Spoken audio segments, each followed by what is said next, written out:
ओम नमो भगवते वासुदेवाय। श्लोका 25। त्रयाणां देवानां त्रिगुणजनिदानां तव शिवे भवेत् पूजा पूजा तव चरणयोर्या विरचितां तदा हि त्वत्पादोद्वहनमणिपीठस्य निकटे स्थिता ह्येते शश्वन् മുകുളിതകരോതം സമകുടാക.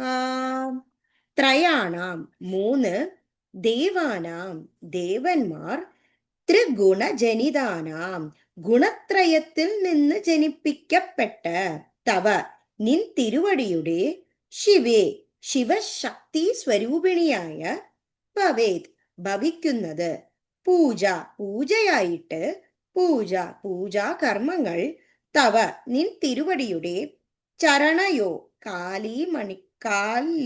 കാലിണകളിൽ, യാതൊരു വിരചിത ചെയ്യപ്പെടുന്നുവോ അതു തന്നെയാണ്, തഥാ അവർക്കും, ഹി എന്തുകൊണ്ടെന്നാൽ, ത്വത് പാദോദ്വഹന മണിപീഠസ്യ നിൻ തിരുവടിയുടെ തൃപ്പാദങ്ങളെ വഹിക്കുന്ന മണിപീഠത്തിന്റെ നികട്ടെ സമീപത്തിൽ, സ്ഥിതി ചെയ്യുന്നത്, ഹി തന്നെ, ഏതേ ഇവർ, ശശ്വത് എല്ലായ്പോഴും, മുകുളിത കരോതംസ മകുടാഹ കൂപ്പിയ കരപ്പുടലങ്ങളാൽ അലങ്കരിക്കപ്പെട്ട മകുടങ്ങളോട് കൂടിയവരായി.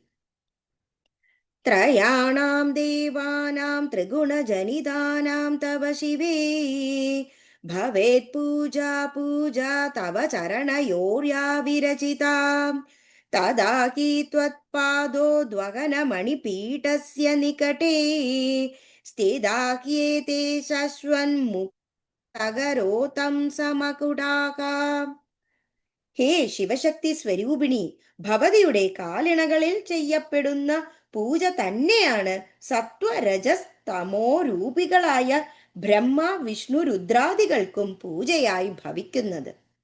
എന്തെന്നാൽ ഭവതിയുടെ തൃപ്പാദങ്ങളെ വഹിക്കുന്ന രക്തപീഠത്തിന്റെ സമീപത്തിൽ കൂപ്പിയ കരപുടലങ്ങൾ മൂർധാവിൽ ചേർത്തുകൊണ്ടാണ് ഇവർ എല്ലായ്പോഴും തന്നെ സ്ഥിതി ചെയ്യുന്നത്.